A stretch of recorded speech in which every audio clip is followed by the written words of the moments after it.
લોકો જ્યારે death bed ઉપર હોય ને ત્યારે એમ નહીં વિચારતા કે મેં શું અચીવ ના કર્યું. એ એમ વિચારે છે કે જે મારી જોડે હતું એને મેં અપ્રિશિએટ કેમ ના કર્યું.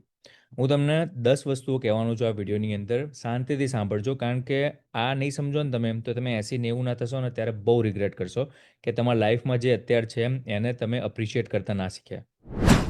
પહેલી વસ્તુ કે જે બી વસ્તુ તમને મળે છે ને એ મળ્યા પછી એની વેલ્યુ નથી હોતી. કેમ નથી હોતી? કારણ કે એ વસ્તુ તમારી નવી નોર્મલ થઈ ગઈ.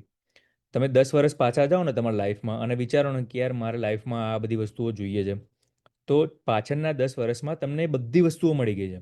મોટા ભાગની વસ્તુઓ મળી ગઈ છે. પણ તમે એના ઉપર ધ્યાન નહીં રાખતા. તમે કદાચ એના ઉપર ધ્યાન રાખો છો કે કંઈ નથી મળી, કાં તો હજુ હવે કંઈ જોઈએ છે લાઈફમાં. પણ પહેલાં જે જોઈતી હતી એ તો મળી ગઈ ને. એનું શું?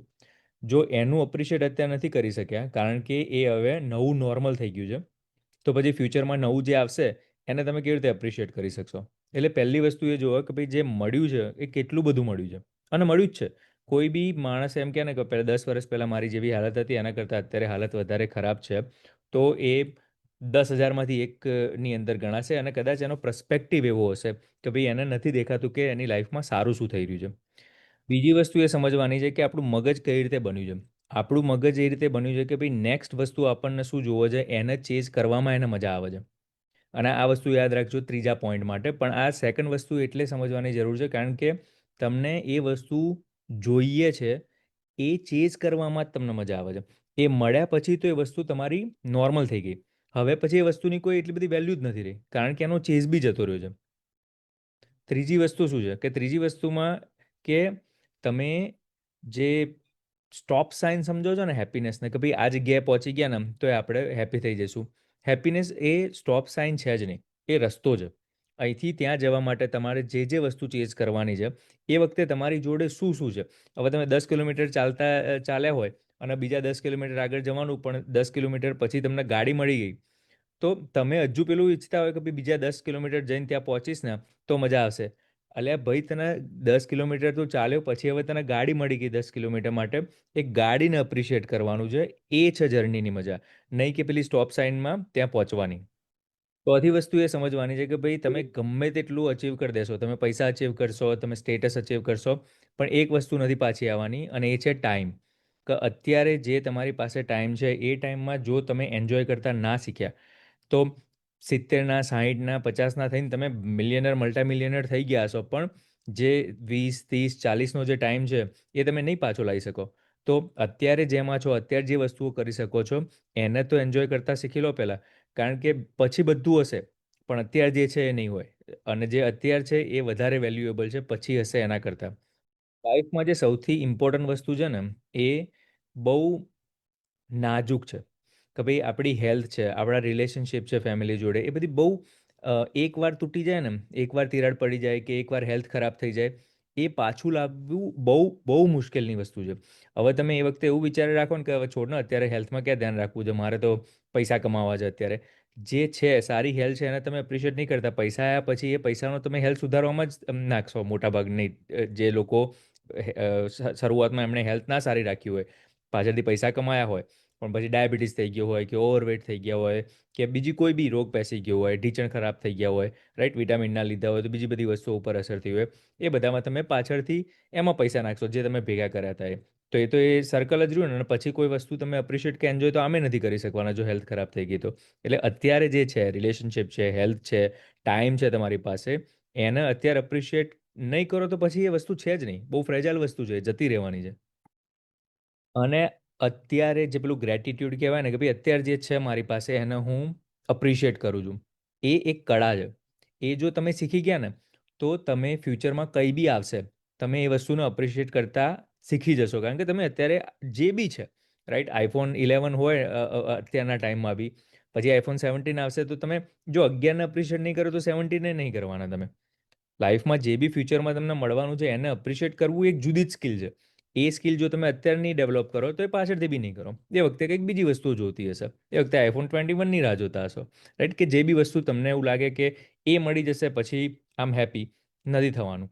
કોઈને નથી થતું. તો હજારો લોકો જોડે વાત કરી હશે, દુનિયા બહુ ક્લોઝલી જોયેલી છે, બધા 15 સ્ટેટમાં ફરેલો છું, બધી કન્ટ્રીઝમાં ફરેલો છું, મેં બધા લોકોને એ વસ્તુ ચેઝ કરતા જોયું છે કે ભાઈ આટલું થઈ જાય ને પછી હું ખુશ થઈ જઈશ. નહીં થાય ભાઈ, તું કોઈ નહીં થતું, તું કેમ થઈશ? અને કોઈ બી વસ્તુ તમે અચીવ કરો ને એના પછી બે ટાઈપની ફિલિંગ આવે. એક તમને એન્ટાઇટલમેન્ટ આવે કે જોયું મેં અચીવ કર્યું, મારે બીજું કંઈક અચીવ કરવું છે. અને તમે એ ફિલિંગની અંદર જ રહેશો કે મને હું આઈ ડિઝર્વ દેટ નેક્સ્ટ થિંગ, કે ભાઈ નેક્સ્ટ જે વસ્તુ આવી છે એ બી મને મળવી જોઈએ, કારણ કે આ મેં મહેનત કરી હતી અને મળી ગઈ. હવે એ કદાચ મળી ના મળી કોઈને નહીં ખબર, રાઈટ? આપણા ફ્યુચરમાં શું લખાયું છે એ કોઈને નહીં ખબર. પણ જે અત્યારે મળી હતી એને જો તમે અપ્રિશિએટ નથી કરી, તો પછી એ વસ્તુ ભગવાન ના કરે ને એ બી ના મળી તો શું થશે? કે ભાઈ જે આવ્યું એને બી એપ્રિશિએટ ના કર્યું, અને જે હંમેશા જોવો છે એની પાછળ જ જોઈ રહ્યો અને એ બી ના મળ્યું. બંને બાજુથી ગયા. એટલે એના કરતાં જે પેલું કહેવાય ને કે નામામાં કરતા કાળો મામો સારો, કે ભાઈ જે છે તમારી પાસે એને અપ્રિશિએટ કરો તમે, એન્ડ ધેટ્સ ઇનફ. કોઈ એવું નહીં કહેતું કે નવી વસ્તુને ચેઝ નહીં કરો, પણ એટલીસ્ટ એવું રિગ્રેટ તો નહીં રહે ને કે ભાઈ જે હતું એને એપ્રિશિએટ ના કર્યું અને નવી વસ્તુ બી ના મળી અને લાઈફ ખતમ થઈ ગઈ. અને આપણે ઘણીવાર લોકોને સાંભળ્યું છે કે I miss those good old days, right? કે ભાઈ જૂનો ટાઈમ સારો હતો, કે ભાઈ કોલેજમાં સારો હતો કે સ્કૂલમાં સારો હતો. તમે 20 વર્ષ પછી એવું જ કહેશો કે ભાઈ હું 20 વર્ષ પહેલાંનો જે ટાઈમ હતો ને સારો હતો, એમાં આ તકલીફો નથી કે એમાં આ વસ્તુઓનું નહોતું સ્ટ્રગલ કરવું પડતું. અને એ ટાઈમ અત્યારે છે. હવે જે સારો છે એ તમે નથી એન્જોય કરતા કારણ કે તમે ફ્યુચરના ટાઈમની રાહ જોઈને રહ્યા છો. તો ફ્યુચર વખતે બી તમે આ જ કરશો તો આ તો એક સાયકલ થઈ ગઈ ને, કે ભાઈ 20ના હોય ત્યારે કે આ કોલેજમાં ક્યાં જવું પડે, સ્કૂલમાં સારું હતું. 30ના થાવ ત્યારે કે જોબે ક્યાં જવું પડે, કોલેજમાં મજા આવતી હતી. 40ના થાવ ત્યારે કેવો આટલી બધી રિસ્પોન્સિબિલિટી આવી ગઈ, 30માં બેટર હતો. 50ના થાવ તો કે પૈસા થઈ ગયા પણ હવે હેલ્થ નહીં સારી. જે બી પાસ્ટમાં છે તમને સારું લાગે છે, પણ અત્યારે જે છે એ બી કોઈક ટાઈમ પાસ થવાનું છે ને. તો એ વખતે તમે વિચારો કે પહેલાં સારું હતું એમ કહેતા અત્યારે જે ઓલરેડી સારું છે એને અપ્રિશિએટ કે એને એન્જોય કરો ને. આપણે નથી ભૂતકાળમાં જવું, નથી આપણે ફ્યુચરમાં જવું. પ્રેઝન્ટને એન્જોય કરતા શીખશો, પ્રેઝન્ટમાં જે તમારી પાસે છે એ તમે કરતા શીખશો. That's enough, that is life. એ જ હેપીનેસ છે, એ જ અલ્ટિમેટ ગોલ હોવો જોઈએ કે ભાઈ જે અત્યારે મારી પાસે મારી આજુબાજુ છે એને હું એ મોમેન્ટમાં એન્જોય કરું છું કે નહીં. અને જો બધી વસ્તુઓ તમે ખાલી એક જ વસ્તુના કારણે ના જોતા હોય ને કે વધારે પૈસા, રાઈટ, કે મની વધારે આવી જશે, ટ્રસ્ટ મી, પૈસા વધારે હોય એનો મતલબ એમ નહીં કે રીચ લોકો લોનલી ફીલ નથી કરતા. પૈસા વધારે હોય એટલે એવું નહીં કે રીચ લોકોને કોન્ફિડન્સનો ઇશ્યુ નથી થતો. પૈસા હોવા જોઈએ, એનાથી ઘણા બધા પ્રોબ્લેમ સોલ્વ થઈ શકે. પણ ખાલી પૈસા, ઓલરેડી પૈસા હોય ને પછી વધારે ભેગા કરું વધારે ભેગા કરું એનાથી કોઈ વધારે ફરક પડશે એ નથી પડવાનું. તમારી જોડે 1 મિલિયન હોય કે 2 મિલિયન હોય એટલો બધો લાઈફમાં ફરક નહીં પડી જવાનો. તમારી જોડે 100 મિલિયન હોય કે 500 મિલિયન હોય, લાઈફમાં એ બે વસ્તુમાં બહુ ફરક નથી પડી જવાનો. એટલે ચેઝ કરો, મોટિવેટેડ રહો, કોઈ ના નહીં પાડતું.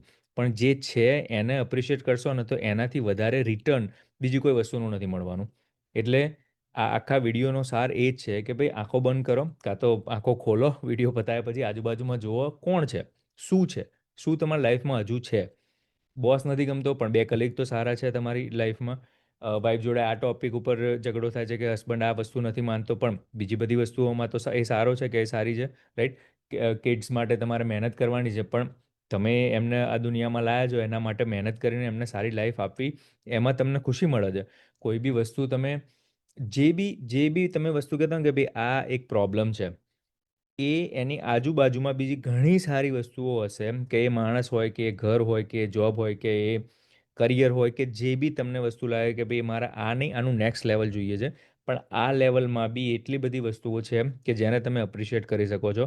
અને જો એ કરતાં શીખી ગયા ને તો લાઈફ એટલી મસ્ત થઈ જશે ને પછી ફ્યુચરમાં જે મળ્યું ના મળ્યું કોઈ ફરક નહીં પડતો. કારણ કે મળ્યા પછી બી લોકો નથી ખુશ થવાના, કારણ કે એ શીખ્યા નહીં કે અત્યારે કેવી રીતે ખુશ રહેવું. એટલે હોપફુલી ધીસ વિડીયો હેલ્પ, જેને જો અને જેને જોવાથી ફાયદો થાય એવું હોય એને શેર કરજો અને સબસ્ક્રાઈબ કરતા રહેજો. ચાલો, ટેક કેર.